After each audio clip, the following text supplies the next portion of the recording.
about sports.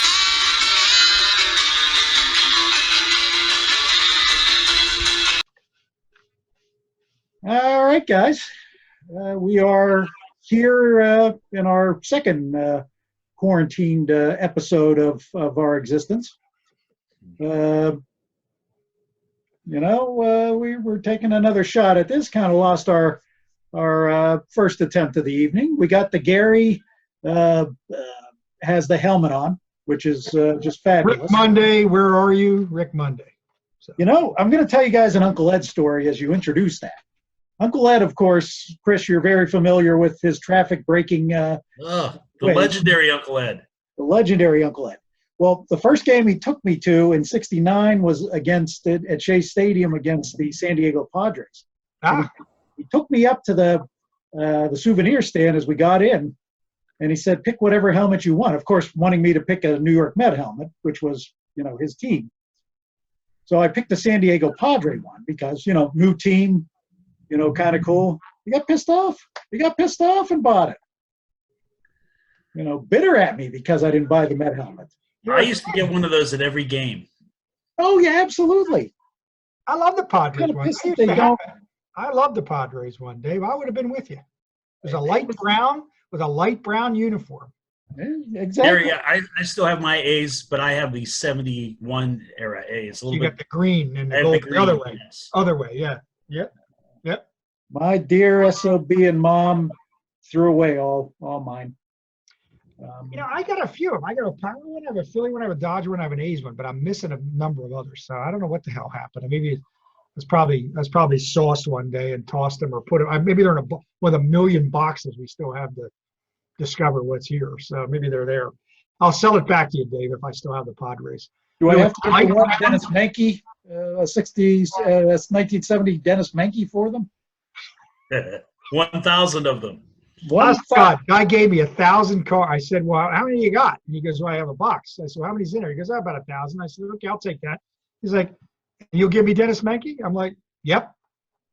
He gave me the box with 1,000 cards. I gave him Dennis Menke. I still don't have Dennis Menke to complete the set, but I got 1,000 other cards somewhere around here. So shrewd. Well, I know it was shrewd. The complete set would have been more valuable, but whatever, There was probably 19 more Ted Savages in there.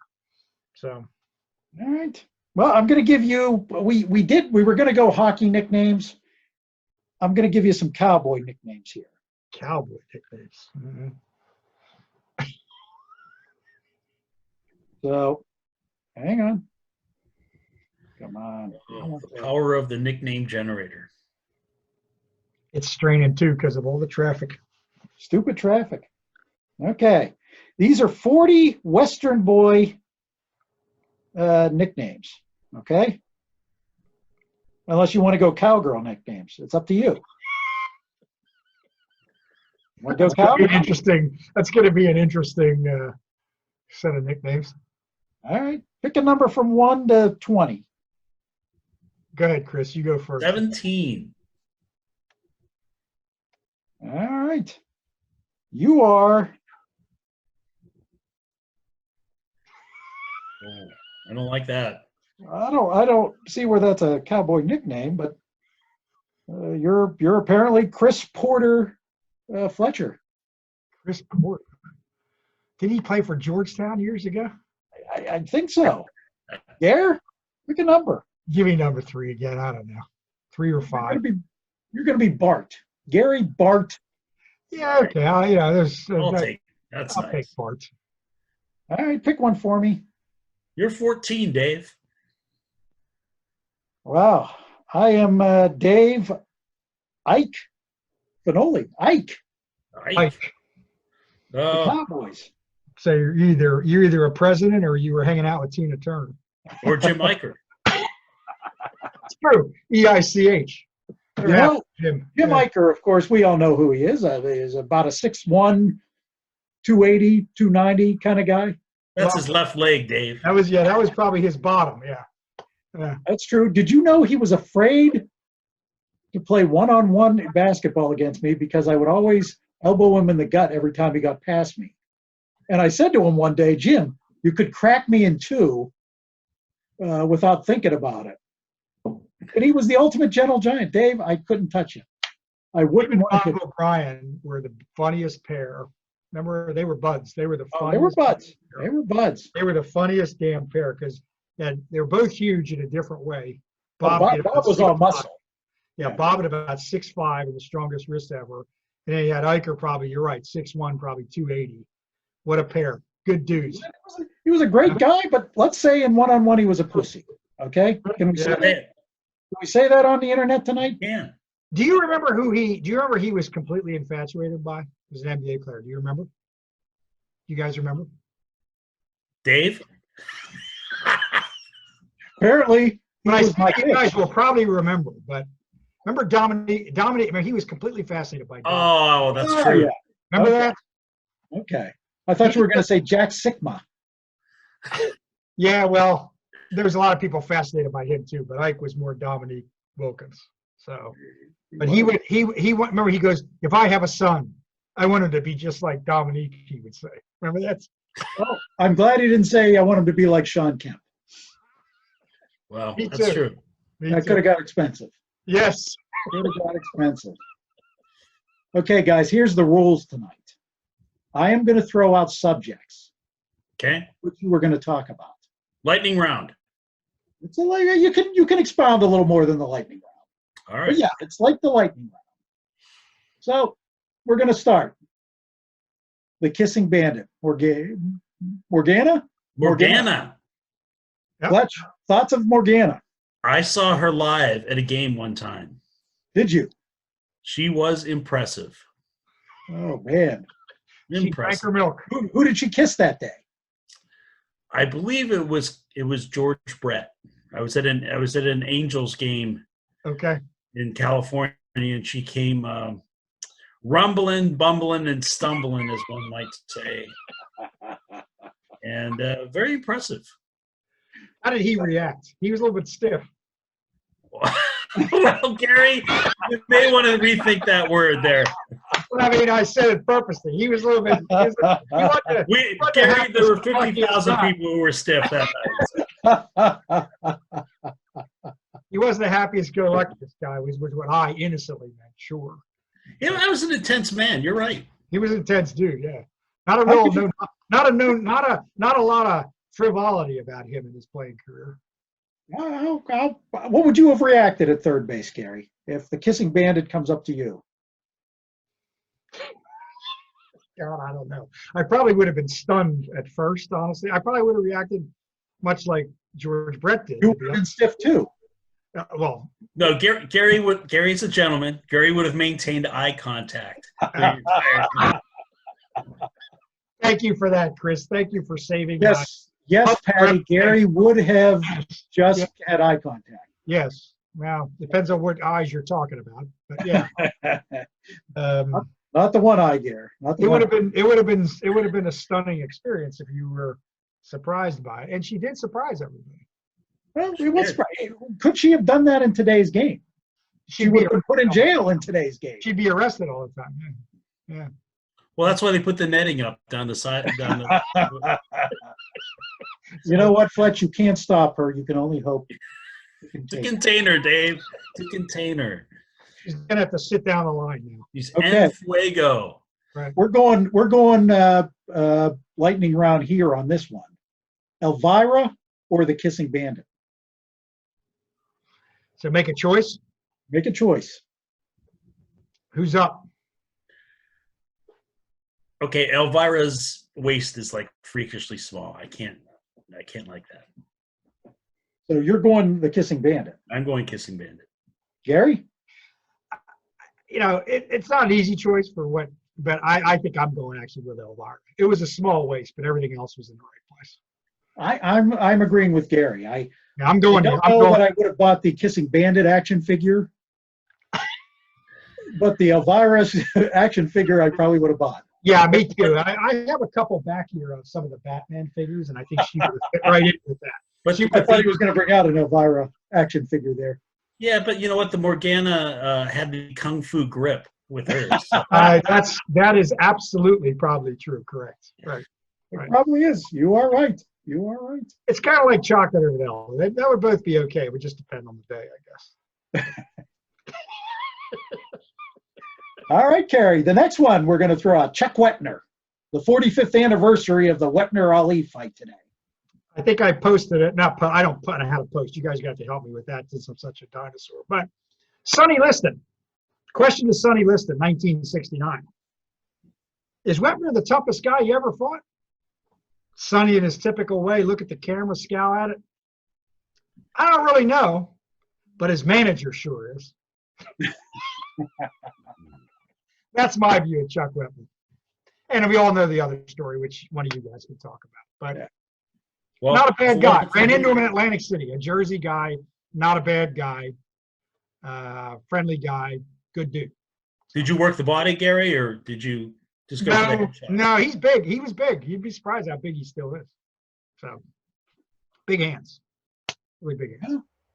Yeah, that's how incredible that such a bad fight could inspire a movie franchise. Unbelievable. It wouldn't have today. It would be stopped. Well, hell, the first 3 Rocky films would have been stopped. Yeah, but I mean, really, in reality, though, as bad as Wepner was getting whipped, no, you're right. It would have been stopped today. But yeah, I mean, I think I get where Stallone's coming from, because when you watch it, it does make sense when you think about it. So I mean, you know, the guy's a legend. I mean, his moment in the sun, he puts him down, and he creates an iconic figure. No question. What are we without Rocky in the movies? No question. No question. So Stallone never gave him a dime for it, but yeah, he did use it. So here's our lightning round with that. Scott LeDoux or Chuck Wepner? Oh. Who's first? Go ahead, Chris. No, Gary, this one's yours, buddy. I mean, I think Wepner was every bit as good of a fighter as LeDoux. So I'd probably take Wepner. Well, you know, one of them's a thumber and one's not. Yeah. I would say to you. Yeah. A thumber, you say? A thumber. He thumbed me, Dave. Thumbed me in the eye. I'm going with Wepner. I think Wepner would have wiped the ground with. I think so. I think if they had met, I think that's the way I feel. All right. LeDoux had better hair, though. He did have better hair. He did have better hair. All right, Will Mecklenburg, Fletcher. Well, the thing I always loved about the Duquesne Journalism School was that all the professors hadn't been in the business for 25 years. You know?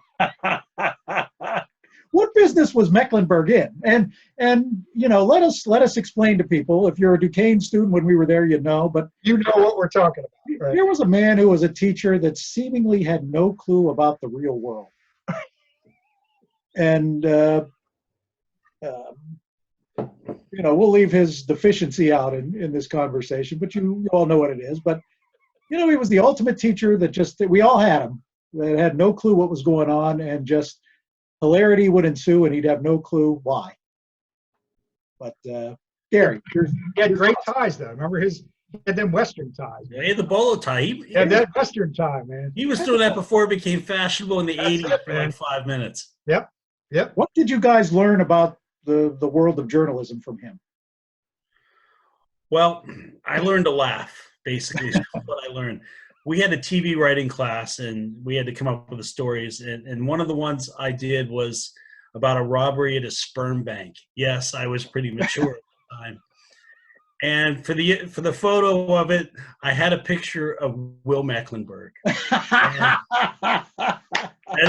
was the suspect, and Paul Krakowski, who was the professor, came out of the control room, and he was doubled over, and he just couldn't stop laughing at that.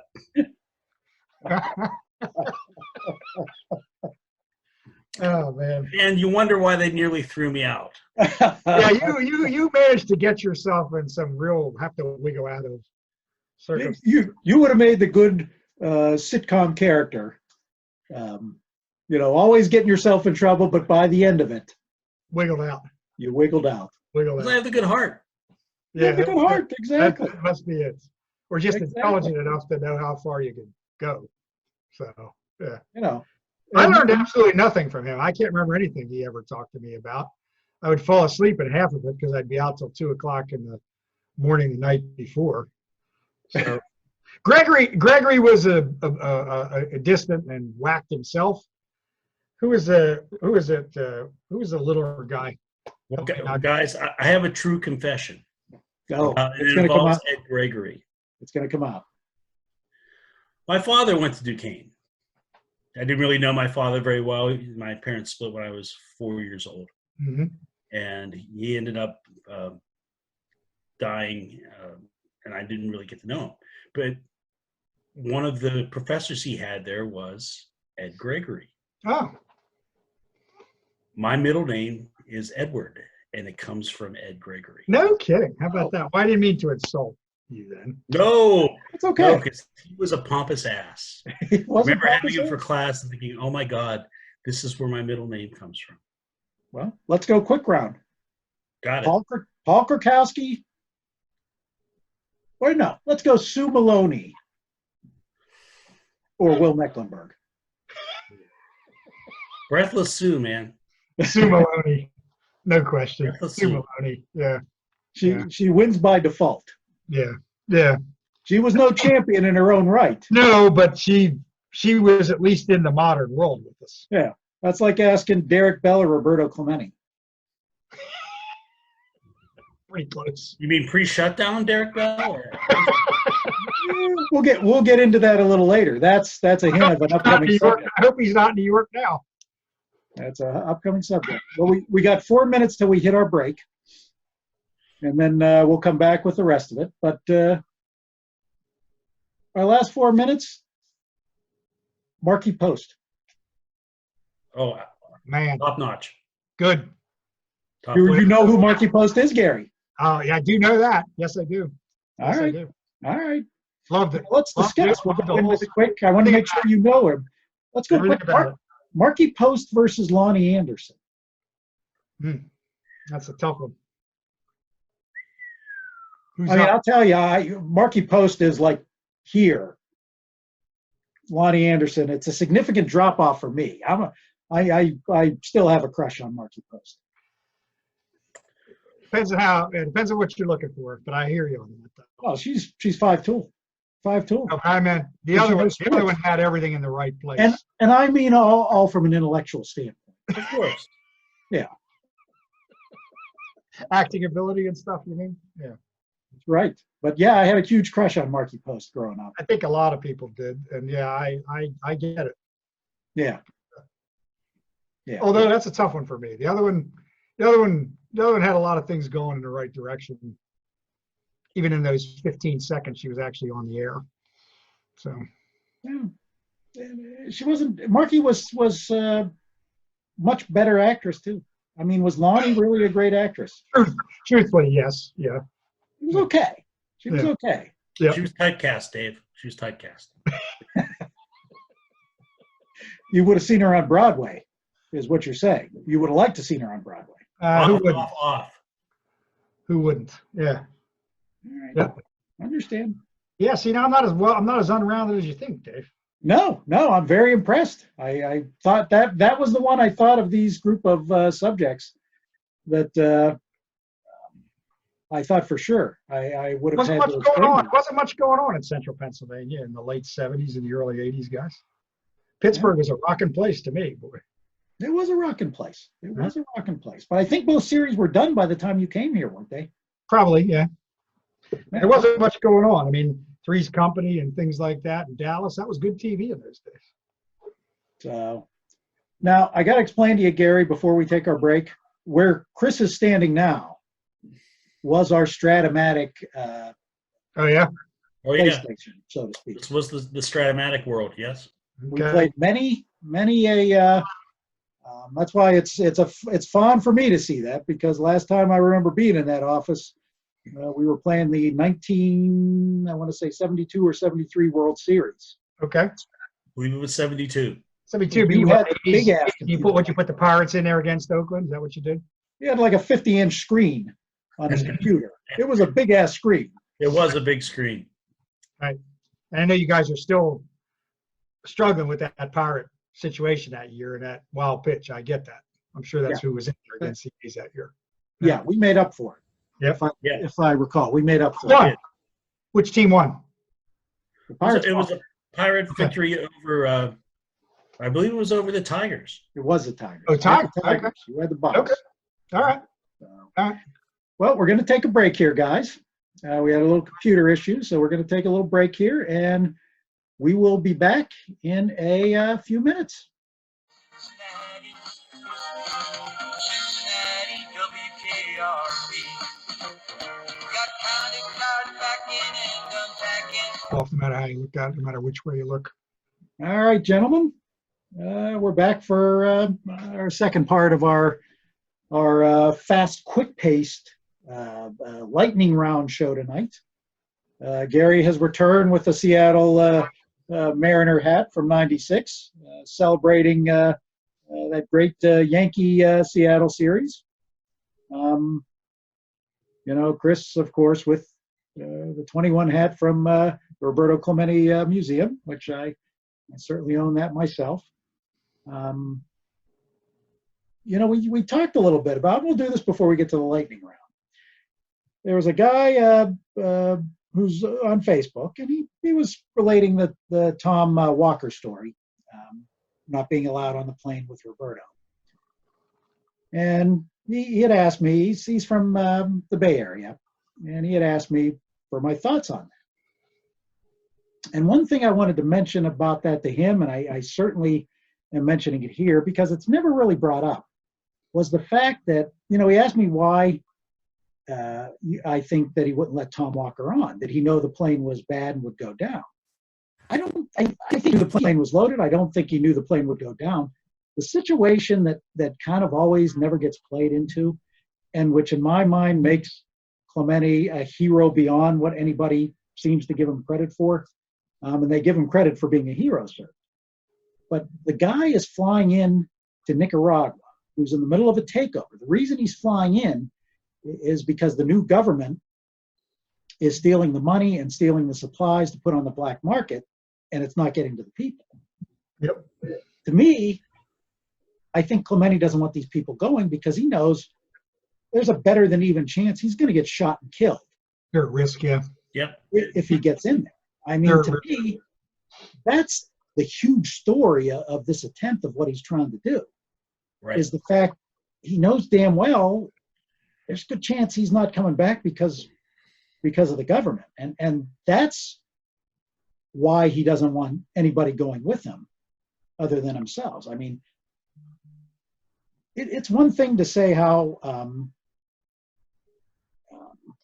it was brave that he was going on this plane to take these supplies in, but take it to the next step. Yeah. It's, in my mind, unbelievable what this guy's trying to attempt to do here. Yep. Yeah. And I mean, he's a hero far beyond what people think he is. And that part of it, I just thought I'd bring that up as we thought. Well, think about that. Think about that step. He probably figured with his fame, even on the dark side and you remember the pictures when we were kids on TV, they were carrying those automatic rifles on TV, remember? It showed pictures. He figured he might actually survive it just because of who he was. Right. He brings somebody with him they don't know, forget it. They got no sympathy there. Yeah. No. So, I mean, the thought process, those extra steps, if he went through that, which he probably did. Yeah. That's amazing. That's a warrior. Yeah. And I don't think it's an assumption. I don't think it's an assumption that No, it's not. we don't know. I mean, I think it's pretty damn well 98% that he knew. Yep. Well, you guys would know. He didn't want Tom Walker on. Right. You guys would know. I mean, if it was because he knew the plane wasn't in good shape, then that's suicide. And I don't think that was the situation. Yeah. No, it wasn't. I agree. So I agree. I don't think he knew that the plane was in bad shape. Mm-hmm. I think it was more, yeah. What they were walking into a bunch of automatic weapons. Yeah.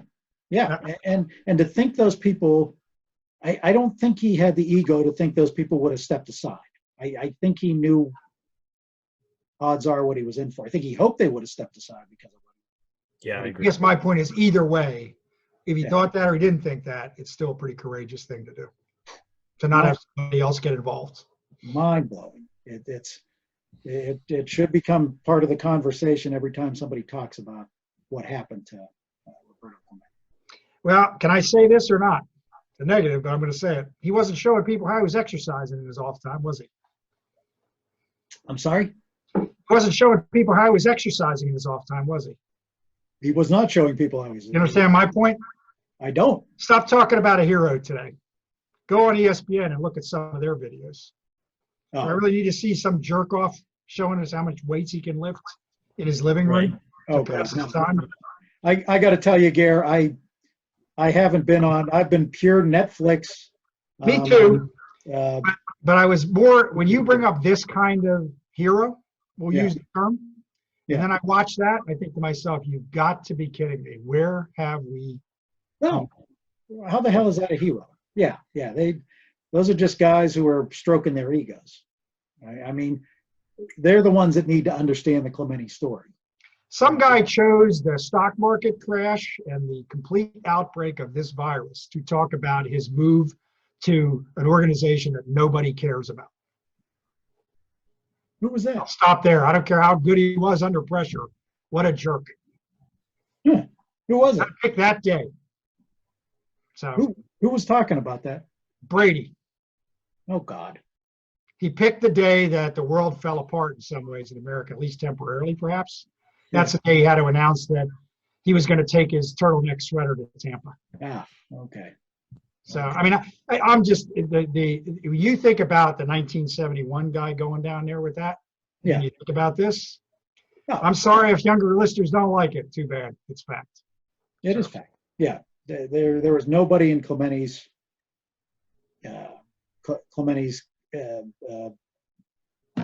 area when it comes to bravery, when it comes to that.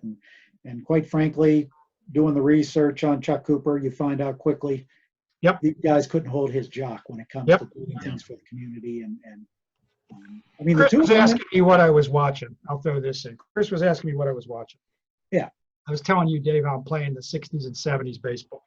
Yeah. I was watching some of the Aaron performances, some of the interviews. Yeah. Henry Aaron, another one. All that crap he had to go through. oh yeah, No words, no complaint till well after the fact. Still helping the game in his current role.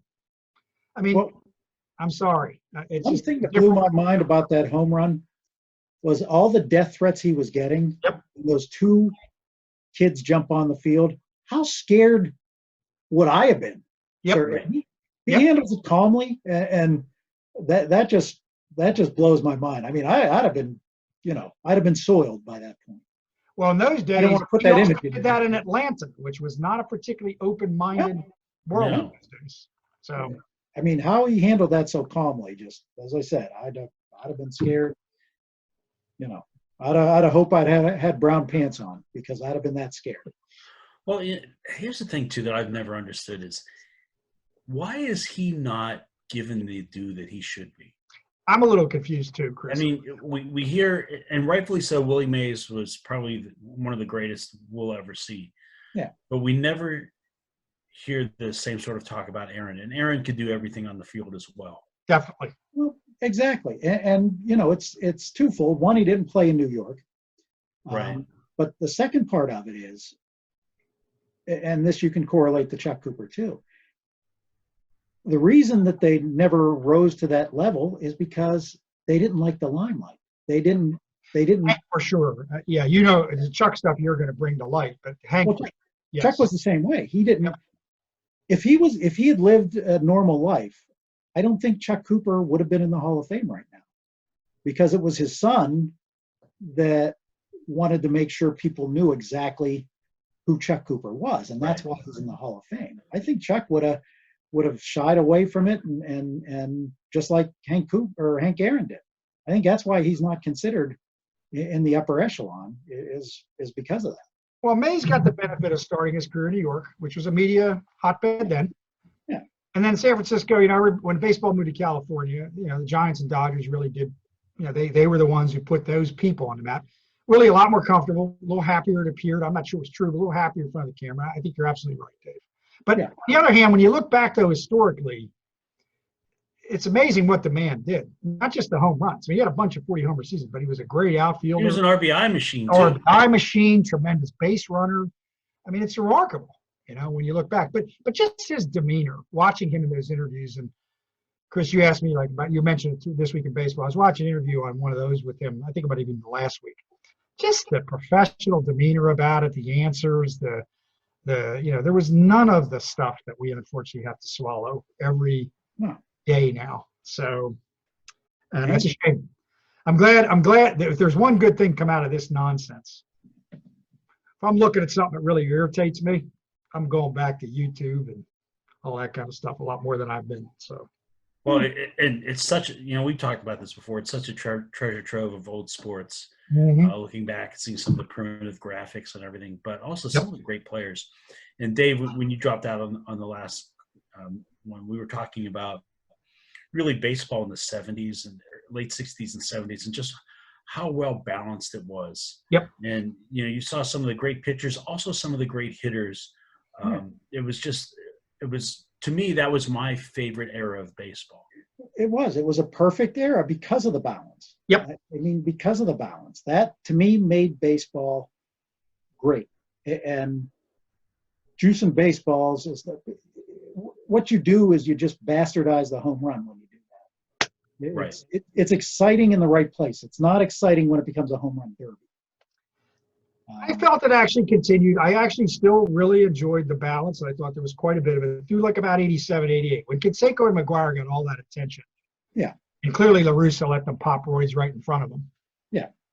Then it started to change, and baseball started to not believe in itself versus the other sports. But I think even through mid-80s, some of those Mets and Cardinal teams in that 85 pennant race, they were sensational teams to watch in different styles. Kansas City Royals. But then after that, you're right, it got bastardized. But, you think about the years you would have Mickey Lolich and the innings pitch that he would have. And, yep. Yeah, still the thing that I saw someone talking about the other day was Wilbur Wood pitching both ends of the doubleheader. Yep. To think that you rarely see 20-game winners now. How about a 20-game winner and a 20-game loser in the same season? Right. That's true. Yep. I think he worked 380, 381, something like that. Somewhere around 80 innings, something like that. Yep. Well, he had that. I don't think he was the first lefty knuckleballer that I saw. Yeah. I saw him in Baltimore when I was a kid. He had amazing movement, at least that day. I think he generally did. Which, if he wouldn't have gotten hit by that line drive, he would have probably continued for a while too. Yeah. Just like Dizzy Dean was hit by a line drive. And ever score. Did you guys ever the movie, the Dizzy Dean movie? I don't know what it was called, but I think I did. I did all four of them on Sunday. Angels in the Outfield, the Dizzy Dean movie, the Grover Cleveland Alexander movie, and Monty Stratton. So that was my quadruple header Sunday. Do you guys remember the movie? I don't know what the name of it was, but where the kid is the manager, and his I don't know whether it's his father or whoever is an usher or a concession guy. And yeah, what was the name of that? I remember that. That's a fairly modern movie, though, right? No, this is a black and white old. Okay, then I'm not sure I know. Yeah, it's not the Minnesota Twin one you're thinking of. That's the one I guess I'm thinking. His dad's dead in that. It's a sad story. That's the one. Sad. Yeah. That's the one I'm thinking of. Yeah, I remember that one. And of course, one of my favorites that I watched yesterday, It Happens Every Spring. Yeah. Where he invents the thing where the ball won't hit the wood. Oh, okay. Remember that one? I do. I don't watch a ton of movies, but I do remember that one. Yep. So I was it's funny that this week you stop and you think a little bit about sports when you were growing up and just some of the other things that are around there. And I just spent a lot more time on the internet than I probably should have in the last few days, but seeing just some of the old posters that you could get through Wheaties, Yeah. Oh, those were fabulous. I remember, that's why I loved when you had the batting helmet on. is because I forget what cereal it was, but you could get the batting. You had to send in 250. You could. Right. You're right. And you got the batting helmet of your choice. I got a few through there. I got a Cardinal one, and I want to say I got a Yankee, and I think that's where I ended up getting the Met one. Because Uncle Ed took me to a Pirate Met game later on that year, and I got the Pirate helmet, but he understood that. Yeah, I got that one. He understood that. Do you guys remember the stamp booklets that you would get at the gas station for I think it was Yes. 1971, 72. Oh, NFL. the football. I saw those on eBay the other day. I have that here. I have it. I don't have all the stamps though. Some of them unfortunately have fallen out of the book, but I'm sure I've maybe got some of mine did too, Chris, but I had all the stamps. I mean, my father was like a complete warrior during that. He went to was it Sunoco? yeah, I think so. Yeah. I think he went to every Sunoco within a 60-mile radius to get me those. I still have, Gary. I've got like 3 or 4 packages downstairs that have been that are unopened, so I don't even know what stamps are in. Well, them. maybe the ones we lost, we can fill them in something. Maybe. You give Gary what he needs. He's giving you 1,000 cards. I probably got boxes of 1,000 extra cards somewhere around here. It's an insane asylum here. Trust me. You're saying? But guys, YouTube has just been. I'm so thankful for the sports because. Yep. We've just been without. I mean, my next YouTube project is there's about 6 or 7 games from the '76 Panthers on there.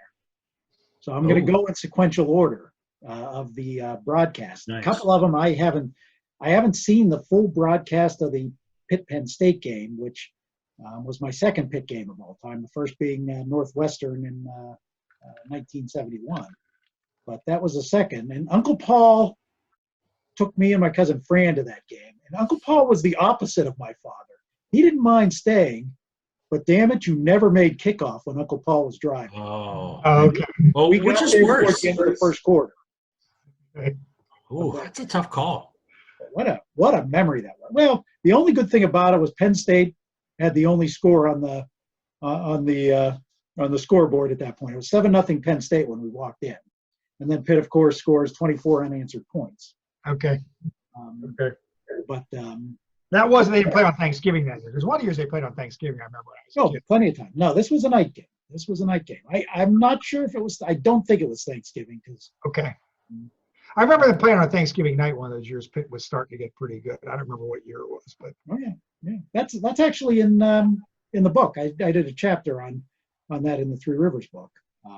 Neither Pitt or Penn State wanted to play there. It was all ABC forcing them there because they wanted night game. They wanted that to be. Yeah.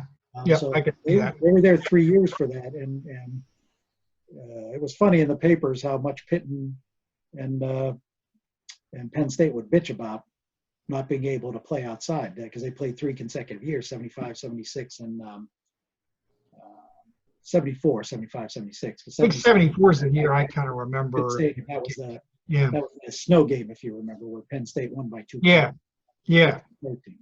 Yeah.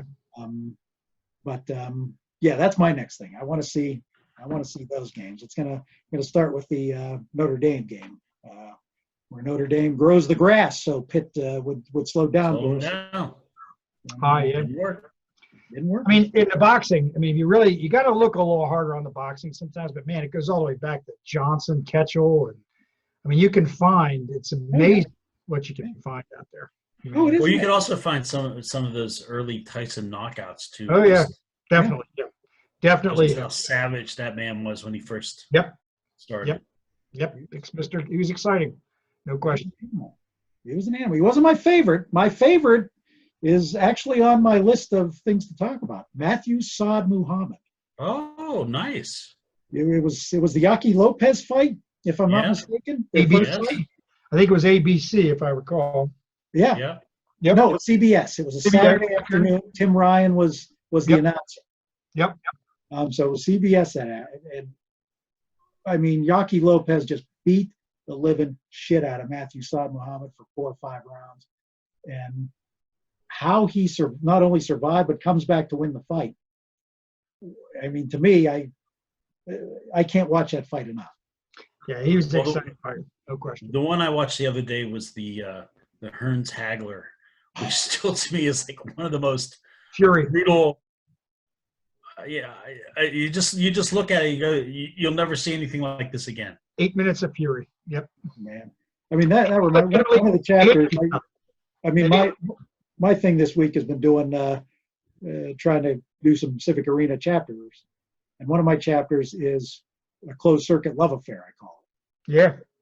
And that was started with Uncle Ed being in town and wanting to see the Leonard Duran 1 fight, and that was my first Yep. closed circuit. Yeah. Yep.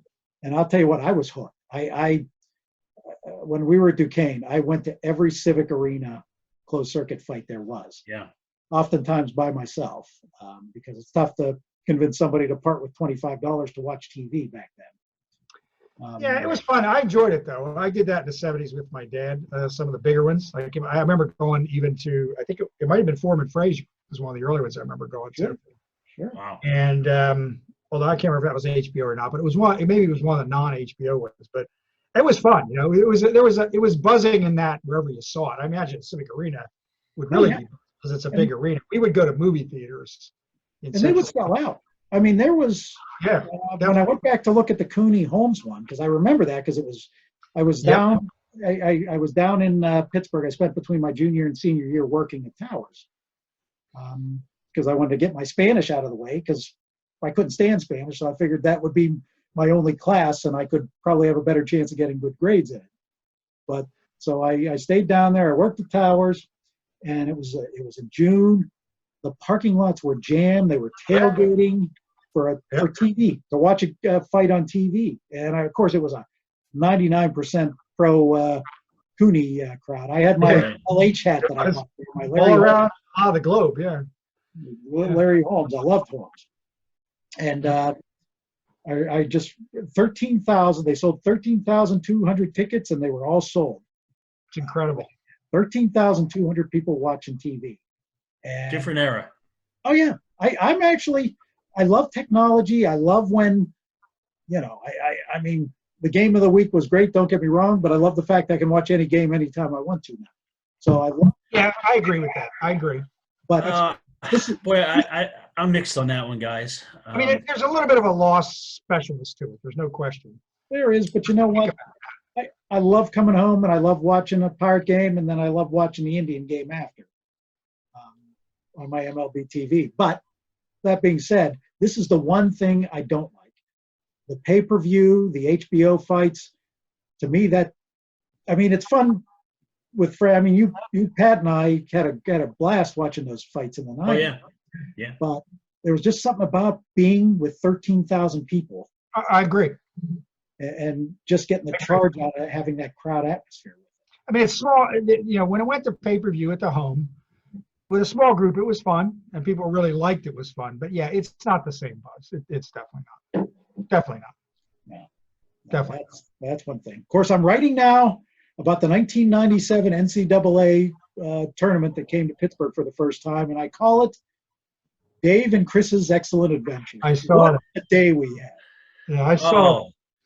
One of my all-time great sports days. Looking forward to that chapter. It was. Gary, we were in a cigar bar with there was like 5 or 6 women in there smoking cigars. I had never seen such a thing. It was just had a long-term effect on you. We kind of crashed an Old Dominion party at a hotel at the Radisson. Kind of got that sense from some of the texting you guys were doing. Yes. Oh, it was. Yeah, I tell you what, though, I learned pacing that day because that third game of the day, I was hurting in the second half.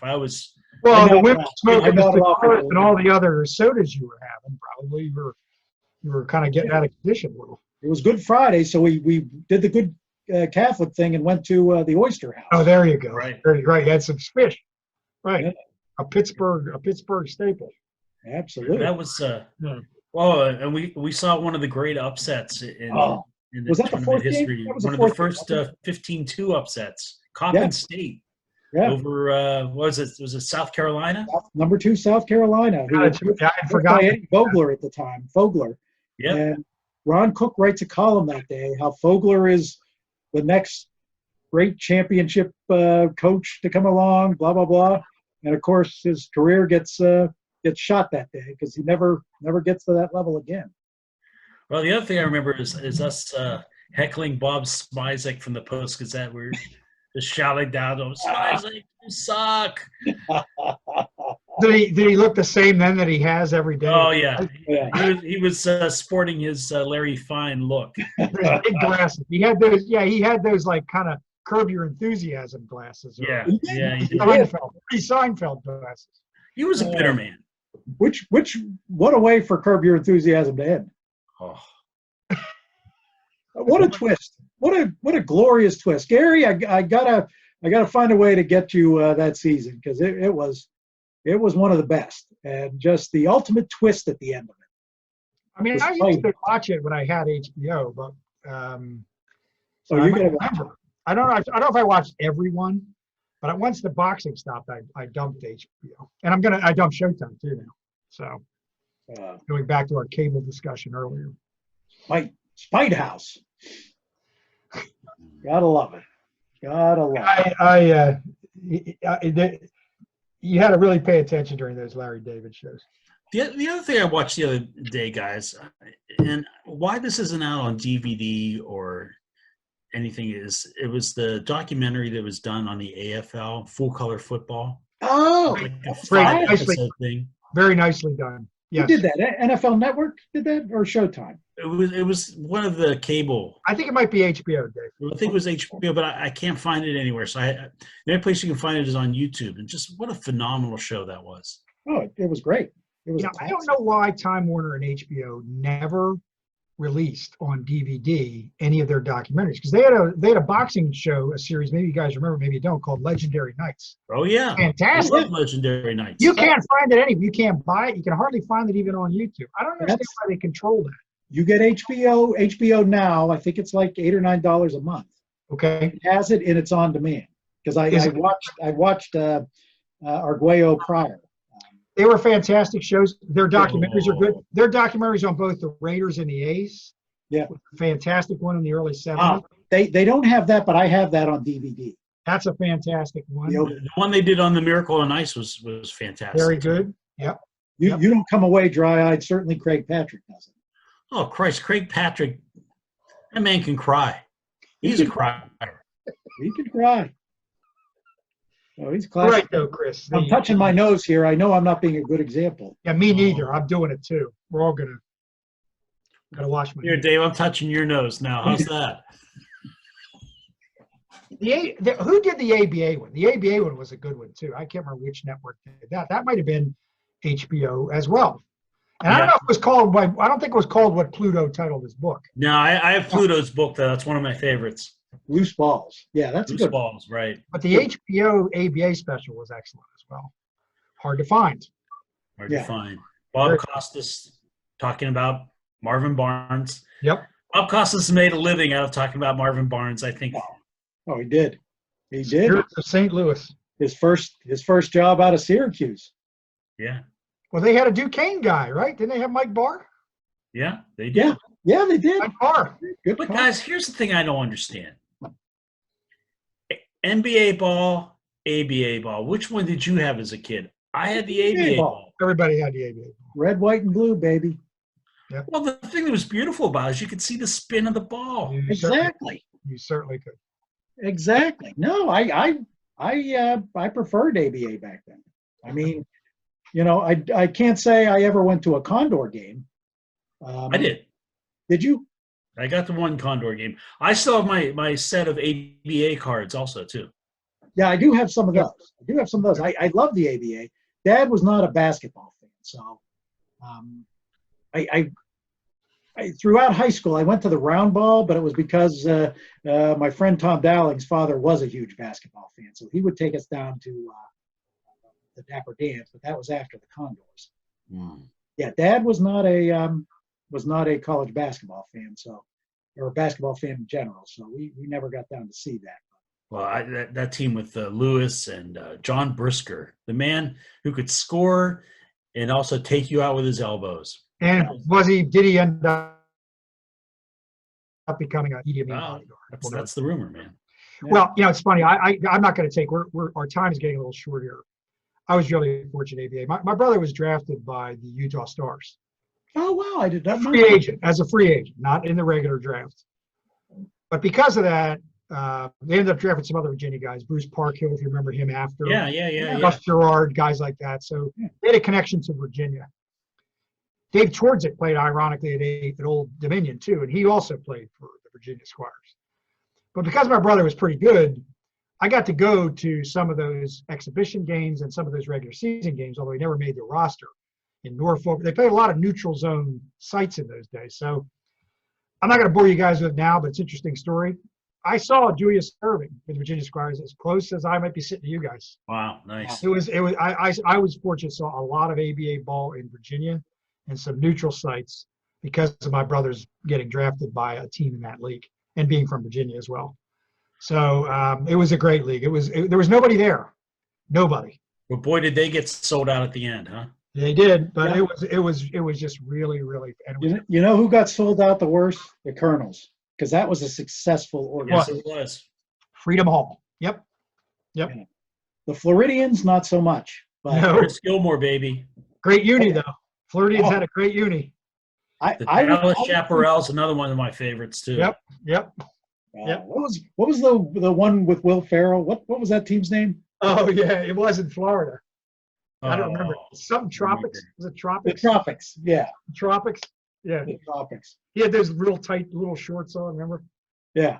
The head. No, I always contend, guys, with the momentum Pittsburgh was getting, with as good a team as they had, which would have stayed together, had George Mikan not stolen that team for Minnesota, because the rule was the commissioner had to be where the league offices were. Yep. League offices had to have a team in that city. He was from Minneapolis. Yep. So when they lost their team after the first year, the Muskies, he stole the Pipers. Had he kept them in Pittsburgh with the momentum they got, as bad as the Penguins were, I do think that the money and the tickets would have gone towards the Pipers. I think so. They would have been successful, and they would have been part of the NBA merger. I really, really deep down believe that George Mikan in Pittsburgh annals is an enemy. He is an enemy to Pittsburgh sports. I think Wow. you pointed that out to me when we wrote some of the stuff we written in the past. The more I started looking into it and reading about the ABA through Pluto's book and stuff, clearly Mikan did a lot of self-absorbed stuff being in Minneapolis. I think you're right on the money there, honestly, and I don't think it's just bias. I think you're right on. So, yep. Yeah, that could have been. But on the other end, I'm not sure the Penguins would have survived. No, they probably wouldn't. It's hard to say. Pittsburgh wasn't a big city then either, and you may be right. Well, they were in 75, 4 or 5. It was after their one big season where they had 89 points and blew the 3-game lead against the Islanders. Yep. They got padlocked the next season, if I'm not mistaken. Yeah, they owed the IRS money. Yeah. Right. So I'm not sure if they had to go up against the Pipers that they would have survived that. It could have been a challenge. I agree. Could have been. Did Eddie save them then? Is that when DeBartolo came in? Yeah. I think so. That was good. I just got Tom Rooney's chapter on the Gladiators for the Civic Arena book, and he goes into like how Eddie DeBartolo. It's a really good on how Eddie DeBartolo was to work for.